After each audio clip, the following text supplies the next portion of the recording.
नमस्कार, मैं हूं मृत्युंजय कुमार झा और बजट पर मेगा कवरेज जी बिजनेस पर लगातार जारी है और हम आपको बिल्कुल आसान भाषा में बजट समझाने की कोशिश कर रहे हैं। और इस कड़ी में अब हम बात करने वाले हैं एग्रीकल्चर की, खेती किसानी को लेकर इस बजट में क्या कुछ ऐलान हुए हैं और ग्राउंड पर उसका कितना बड़ा इम्पैक्ट होगा। बिल्कुल आसान भाषा में अगले आधे घंटे तक बड़े एक्सपर्ट्स के साथ हम आपको ये समझाएंगे। और इस चर्चा में हमारे साथ मेहमानों का एक खास पैनल इस वक्त जुड़ रहा है। अपने मेहमानों से आपका पहले परिचय करा दें। हमारे साथ जुड़ रहे हैं अशोक दलवई साहब, एग्री एक्सपर्ट हैं और डबलिंग फार्मर इनकम कमेटी को हेड कर रहे हैं। और साथ ही हमारे साथ जुड़ रहे हैं सिराज हुसैन साहब, जो कि फॉर्मर एग्रीकल्चर सेक्रेटरी है। हमारे साथ हैं अरुण रास्ते साहब, जो कि एमडी और सीईओ है NCDX के। और साथ ही हमारे साथ जुड़ रहे हैं अतुल चतुर्वेदी, चेयरमैन है एशियन पाम ऑयल अलायंस के। आप सभी का बहुत बहुत स्वागत है। और खेती किसानी को लेकर क्या कुछ बड़े ऐलान हुए हैं, पहले ये हम आपको बता दें। तो आप देखिए, इसमें ये किया गया है कि किसानों की आय बढ़ाने का वादा किया गया है कि उनकी इनकम बढ़ाई जाए और उसके लिए food processing, warehousing, marketing और ब्रांडिंग के ऊपर फोकस होगा। ये बात इस बजट में कही गई है।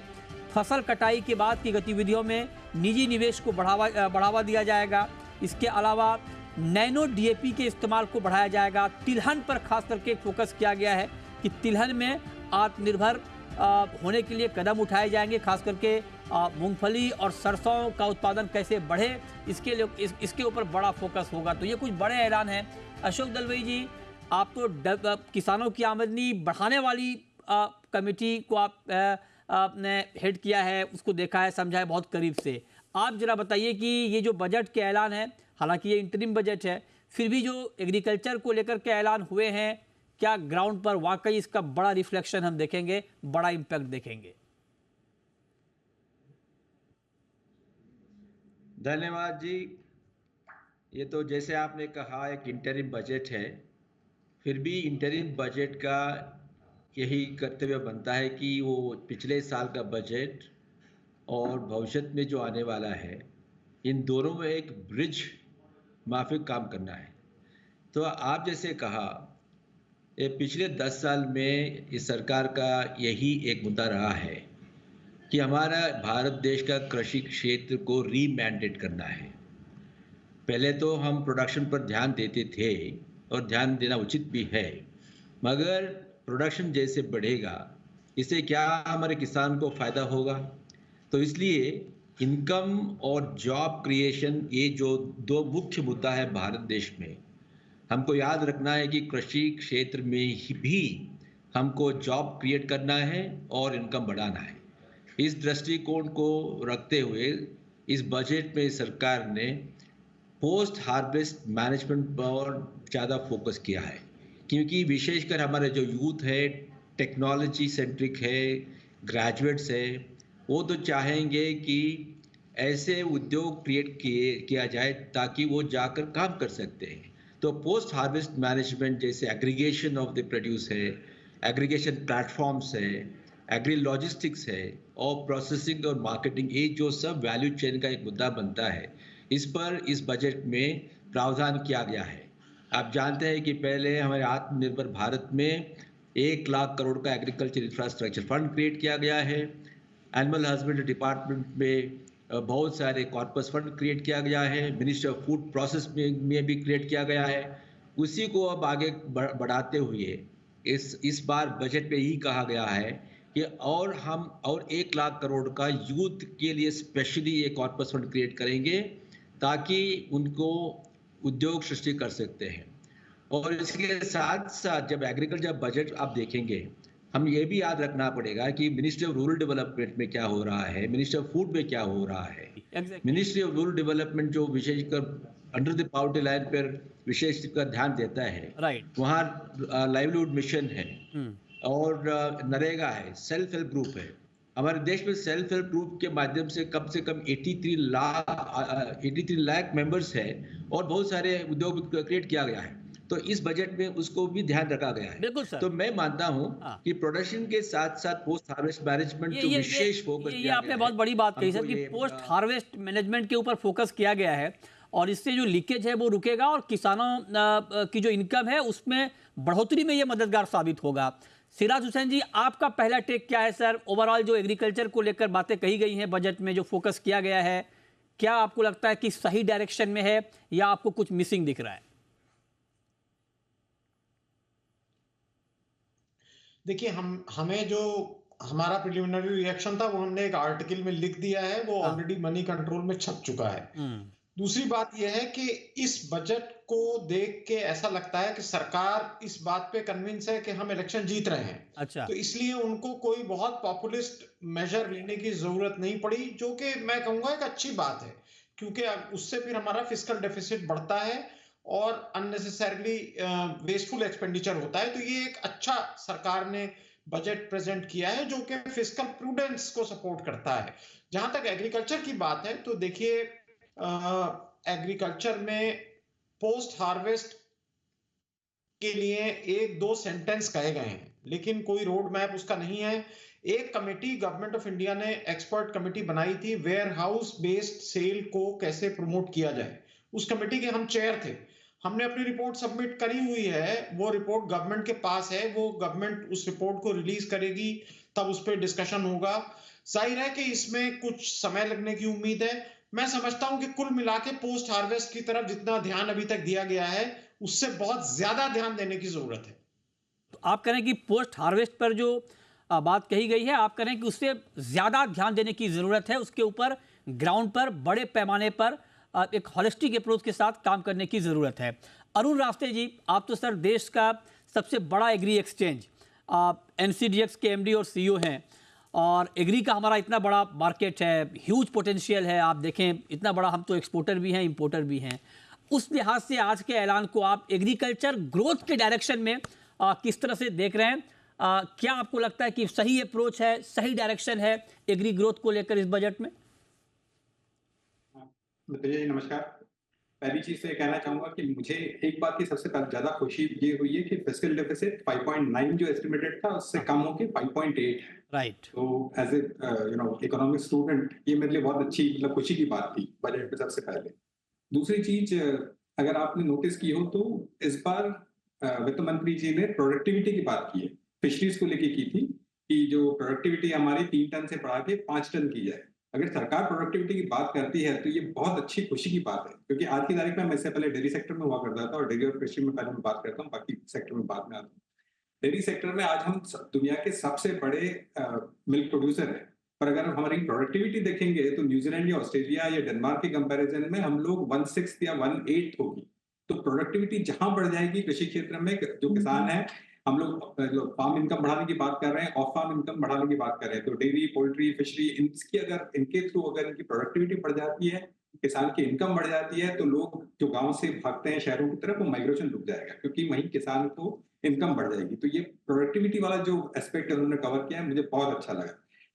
दूसरी चीज, आत्मनिर्भर ऑयल सीड्स की, अब वो practically whether it is feasible और नॉट ये तो नहीं कह सकते, क्योंकि मतलब हमारा आज की तारीख में अगर देखें तो 3 सबसे बड़ी जो इंपोर्ट होते हैं वो ऑयल सीड, पेट्रोलियम, गोल्ड है। बिल्कुल ठीक बात है। तो ऑयल सीड तो बढ़ते ही जा रहा है।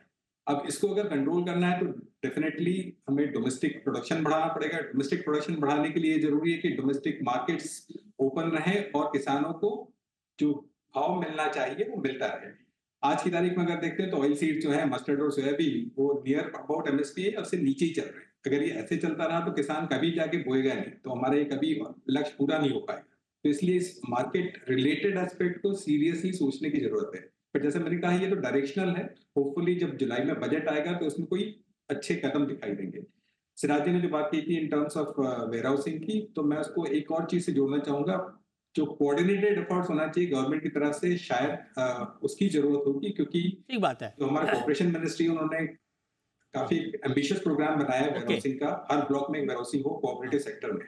फूड मिनिस्ट्री के अंडर में WDRA आता है और फाइनेंस मिनिस्ट्री के अंडर में बैंकिंग सेक्टर आता है। इन तीनों को आपस में बात करना जब शुरू कर देंगे और स्टेट से बात करके जब वेयर हाउसेस को मंडी का इक्विवेलेंट दर्जा दे देंगे हर स्टेट में, तब इसका अच्छा फल किसानों को मिलेगा।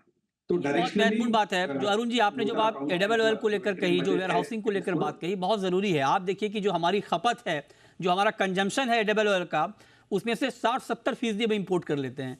तो बड़ा चंक है इंपोर्ट का, और उसमें कैसे आत्मनिर्भर बना जाएगा, ग्राउंड पर किस तरह से इंप्लीमेंट होगी पॉलिसी, ये जानना बहुत ज़रूरी है।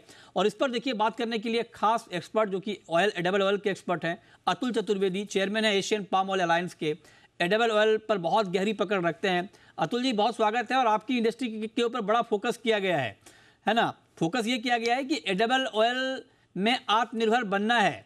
अब आप बताइए कैसे बनाएंगे आत्मनिर्भर, और जो ऐलान हुए हैं सरसों को लेकर, मूंगफली को लेकर कि प्रोडक्शन बढ़ाया जाए, क्या सही डायरेक्शन में ऐलान है आत्मनिर्भर बनने की दिशा में? मृत्युंजय जी, हम लोग इस बजट से कुछ भी एक्सपेक्ट नहीं कर रहे थे, क्योंकि ये वोट ऑन अकाउंट बजट था। और वो एक कहावत है ना, बिन मांगे मोती मिले, मांगे मिले न भीख। हम लोग कितने सालों से गवर्नमेंट को बोल रहे हैं कि आपका ये जो गैप है between demand and supply edible oil का, ये बढ़ता ही चला जा रहा है। और एक हालत ये हो जाएगी, हिंदुस्तान में जब इनकम लेवल्स बढ़ रहे हैं तो ऑब्वियसली पर कैपिटा कंजम्पशन भी बढ़ रहा है। तो इसको गैप को आप अगर खत्म करना है या रिड्यूस करना है तो आपको ऑयल सीड की तरफ वाजिब तवज्जो देनी पड़ेगी। मैं समझता हूँ इस बार गवर्नमेंट को लगा कि कुछ न कुछ करना चाहिए। आप 1,40,000 करोड़ के आसपास का आज आपका इंपोर्ट बिल हो गया एडिबल ऑयल का। 16.5 मिलियन यानी 165 लाख टन तेल अपने इंपोर्ट करने लग गए। तो ये चीज ऐसी है कि कहीं ना कहीं बहुत ज्यादा तकलीफ देगी। मेरे को एक चीज और थोड़ी जो समझ में आई इस बार, लग रहा है गवर्नमेंट में थोड़ा कॉन्फिडेंस आया है। और शायद, मैं ये शायद ही वर्ड यूज करूंगा क्योंकि सुप्रीम कोर्ट में तो गवर्नमेंट ने एफिडेविट भी दे दिया है कि जेनेटिकली मॉडिफाइड सीड्स को हम लोग प्रमोट करेंगे, और अगर नहीं प्रमोट करेंगे तो वो समझो एंटी नेशनल है। मैं समझता हूँ ये एक बहुत बढ़िया चीज हुई है।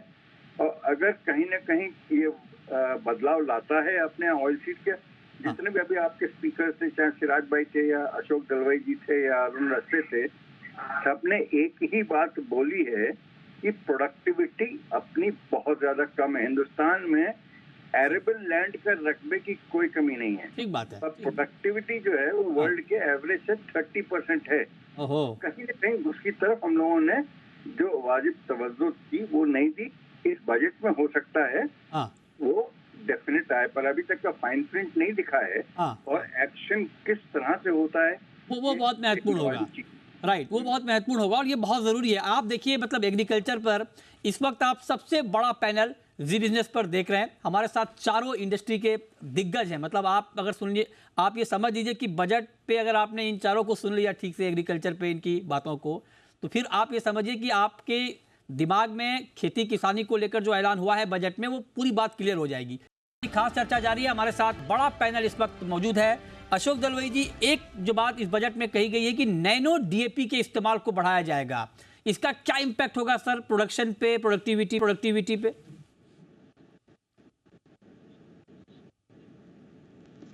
या मृत्युंजय जी, आपने ठीक पॉइंट पकड़ा है।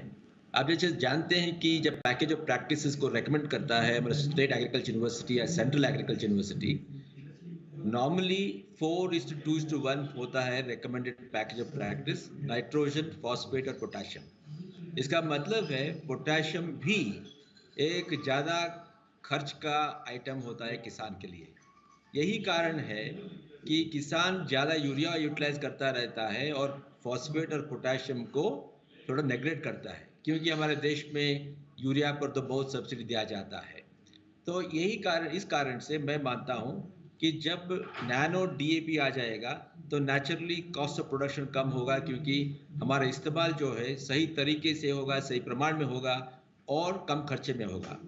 मगर इससे बड़ी बात हमको ये याद रखना है कि इकोलॉजी बहुत इम्पोर्टेंट होता है। जब हम एग्रो केमिकल्स को ज़्यादा प्रमाण में यूज़ करते हैं तो सॉइल डिग्रेडेशन संभव है। तो यही एक कारण है कि ये नाइट्रोजन, फॉस्फेट या पोटाशियम को बहुत कम प्रमाण में यूज़ करना चाहिए, जैसे सॉइल टेस्टिंग के आधार पर करना चाहिए। तो ऑलरेडी पिछले साल में जो नैनो यूरिया को इंट्रोड्यूस किया गया था, इससे बहुत फ़ायदा हो रहा है किसान को भी और सरकार को भी, क्योंकि जब कम इस्तेमाल होगा तो नेचुरली हमारा फर्टिलाइजर सब्सिडी बड़े कह रहे हैं कि इससे उत्पादकता बढ़ाने में मदद मिलेगी। सिराज जी, एक बात ये बजट में ये कही गई है, ऐलान किया गया है कि जो फर्टिलाइजर सब्सिडी है वो 1.64 लाख करोड़ की होगी। हालांकि जहां तक मुझे याद है कि जो करंट फाइनेंशियल ईयर है वहां पर 1.89 लाख करोड़ की खाद सब्सिडी थी, तो इससे थोड़ा घटा है। इस पर आपका टेक क्या है सर? क्या ठीक है, जो हमारी खाद की जरूरत है उसको देखते हुए ये रकम ठीक है सर? देखिए, सब्सिडी का अमाउंट कुछ बहुत अहमियत नहीं रखता, क्योंकि ये ग्लोबल प्राइसेस पे डिपेंड करती है सब्सिडी। और अगर ये अमाउंट नाकाफी होगा तो गवर्नमेंट फिर जब रिवाइज एस्टिमेट लाएगी या जब मेन बजट आएगा अब से 3-4 महीने बाद, तो उसमें वो अमाउंट बढ़ाया जा सकता है। देखिए, नैनो यूरिया और नैनो डीएपी के बारे में अभी सयंतन बेहरा ने मिंट में बहुत लंबी रिपोर्ट लिखी थी। ये अभी बात साबित शुदा नहीं है कि नैनो यूरिया बहुत कामयाब है। तो मैंने आर्टिकल लिखा है जो कल मिंट में आएगा, मैंने उसमें लिखा है कि इसका आईसीएआर से एक इंडिपेंडेंट और क्रेडिबल इवैल्यूएशन कराने की जरूरत है, जिससे कि लोगों के सामने ये बात आए। अगर ये सचमुच बहुत फायदेमंद है तो फिर इसको बहुत एग्रेसिवली प्रमोट करना चाहिए। और अगर इसके ये देखा जा रहा है कि किसानों में एक्सेप्टेबिलिटी इसकी घट रही है, तो फिर हमें इस पे और रिसर्च करके इसको बेहतर बनाने की कोशिश करनी चाहिए। कि डिबेटेबल है इसको, इसमें मतलब अगर कुछ धुंधलापन है तो वो तस्वीर भी साफ हो जानी चाहिए कि एक्चुअल इम्पैक्ट है क्या। ये बहुत ज़रूरी है क्योंकि अल्टीमेटली आप लॉन्ग टर्म खेती की प्लानिंग कर रहे हैं। अब रास्ते जी, एक सवाल आपसे मेरा ये है सर, क्योंकि आप देखिए कि इस बजट में, और पीएम ने भी जब बजट के बाद पीएम का संबोधन हुआ तो उन्होंने भी कहा कि किसानों के लिए बहुत महत्वपूर्ण निर्णय लिए गए हैं और किसानों की आमदनी बढ़े उस दिशा में एक बड़ा फोकस किया गया है। आपको लगता है कि क्या किसानों की आमदनी बढ़ाने में वायदा बाजार की एक बड़ी भूमिका हो सकती है और उसकी तरफ भी दया दृष्टि सरकार को अब करनी चाहिए अगर वाकई फार्मर की इनकम को बहुत तेजी से बढ़ाना है? तो आपका टेक क्या है उसके ऊपर?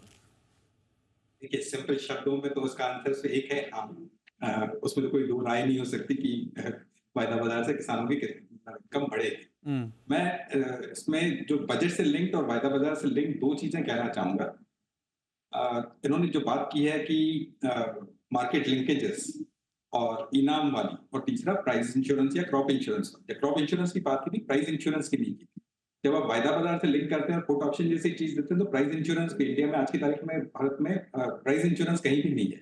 वायदा बाजार से लिंक करके आप प्राइस इंश्योरेंस भी ला सकते हैं और एमएसपी के लिए कॉम्प्लीमेंट्री हो सकता है। तो वायदा बाजार बहुत जरूरी है इस तरह से कि किसानों को एक तो 4 महीने पहले रेट्स पता चल जाए और उसके बाद अगर उनका मतलब रेट्स नीचे जा रहे हो तो अगर प्राइस इंश्योरेंस इक्विवेलेंट उनका पुट ऑप्शन में अगर खरीद लें तो उनको कभी लॉस नहीं। तो एक शब्द में हाँ, और डिटेलिंग हम कभी नहीं कर सकते। Right, okay. अब अतुल जी, एक बात जरा आप बताइए सर, मतलब इसमें ये भी कहा गया है कि आप देखिए कि जो ऑयल सीड की बात की गई है उसमें सोयाबीन, मूंगफली और सरसों के ऊपर फोकस किया गया है और आत्मनिर्भर, क्योंकि हम करीब 60-70% इंपोर्ट करते हैं तो लिहाजा एक बड़ा चंक है जहां पर हमें इंपोर्ट की डिपेंडेंसी कम करनी होगी। आपके हिसाब से अगर कोई बहुत ही ठोस कदम ग्राउंड पे उठाने की ज़रूरत पड़े तो ऑयल सीड की कौन सी ऐसी क्रॉप है जहां पर आपको ज़्यादा पोटेंशियल लगता है कि हाँ, अगर वहां पर काम किया गया तो हम बहुत तेजी से उत्पादन बढ़ा पाएंगे? देखिए, एक चीज मैं आपके साथ शेयर करना चाहता हूँ। हिंदुस्तान में ऑयल की कमी है और अगर आप सोयाबीन को देखेंगे, सोयाबीन होती है प्रोटीन क्रॉप, उसमें 17-18% से ज्यादा तेल नहीं होता। मस्टर्ड में और ग्राउंडनट में दोनों में 42 से 50% का तेल होता है। तो हम लोगों ने गवर्नमेंट को यही बोला था कि आप सोयाबीन को भी आप जो भी अपने को वो देना है ट्रस्ट, वो जरूर करिए, बट जो अल्टीमेटली गेम चेंजर होगा देश के लिए वो होगा मस्टर्ड और ग्राउंडनट। और आप देखिए ना, मस्टर्ड का रकबा और मस्टर्ड की एकरेज भी किस कदर बढ़ी है। सुझाव है मस्टर्ड ग्राउंडनट वाला सर, है उसी पे वो फोकस किया गया। आप देखिए ना, हम लोगों ने मस्टर्ड मिशन भी लॉन्च किया है सी में, इससे कितने जबरदस्त बदलाव आ रहा है। तो एक चीज मैं जरूर शेयर करना चाहूंगा कि आप अपने किसान को सही दाम मिले, वो बहुत ज्यादा जरूरी है। देखिए, मिनिमम सपोर्ट प्राइस से नीचे मस्टर्ड भी चला गया और सोयाबीन भी चली गई है। इसके लिए इट इज इम्पोर्टेंट कि जो इम्पोर्ट की वो है क्या नाम ड्यूटीज, उसको सूटेबली ट्विक करना चाहिए और ये इंश्योर करना चाहिए कि मिनिमम सपोर्ट प्राइस से नीचे बाजार ना चला जाए। और दूसरा मैं एक और ये बोलना चाहूंगा, ये इम्पोर्टेंट है कि नेशनल मिशन को सही मायने में पूरा ट्रस्ट देने के लिए उसको एडिक्वेटली फंड भी करना चाहिए और एक चैंपियन अपॉइंट करना चाहिए जो इसको ड्राइव करे। अब देखिए 90 के दशक में जब वो थे क्या नाम सैम पेट्रोला जी, उसी पीरियड में केवल अपने यहाँ ऑयल सीड का प्रोडक्शन बढ़ा। बिल्कुल ठीक बात हमने किया है, ये बात आप ठीक कह रहे हैं कि हमने पास्ट में ऐसा किया है, ऐसा नहीं कि हमने नहीं किया है, हमने किया है, पोटेंशियल है, बस जरूरत है कि सही डायरेक्शन में तत्काल प्रभाव से ग्राउंड के ऊपर काम शुरू हो। बहुत शुक्रिया अतुल जी आपका, अशोक दलवई जी आपका, अरुण रास्ते जी आपका और सिराज हुसैन जी आपका हमारे साथ इस खास चर्चा में जुड़ने के लिए और बताने के लिए कि खेती किसानी को लेकर जो ऐलान इस बजट में हुए हैं वो कितने महत्वपूर्ण हैं और ग्राउंड पर उसका क्या इम्पैक्ट होगा। बहुत शुक्रिया आप सभी का हमारे लिए वक्त निकालने के लिए। छोटा सा ब्रेक के बाद भी खबरें जारी हैं। नमस्कार।